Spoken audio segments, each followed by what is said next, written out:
Welcome to the Learning Pines YouTube. We hope this video helps.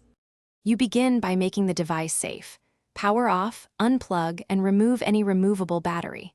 Once done, set the device on a flat, lit surface and ground yourself.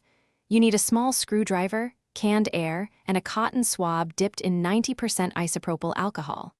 Now, remove any protective covers or cases and inspect the button gap closely for visible debris. You're starting the mechanical diagnosis immediately, so you can target the actual obstruction instead of guessing.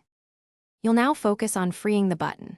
First, use compressed air in short bursts aimed along the gap to dislodge loose particles. Tilt the nozzle to prevent moisture buildup. Next, apply a small amount of 90% isopropyl on a Q-tip and sweep around the button edge to dissolve sticky residue, making sure not to flood the internals. If something still resists, gently depress and release the button while wedging a toothpick to coax out trapped material. This combination clears most obstructions.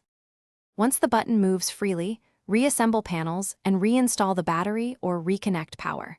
Test the button multiple times to confirm consistent actuation and startup behavior.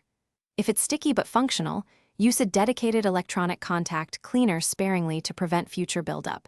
Do not use oil-based household lubricants. Make sure to monitor for heat or erratic behavior. If the button remains stuck after cleaning and light disassembly, stop and consider partial teardown or a professional repair.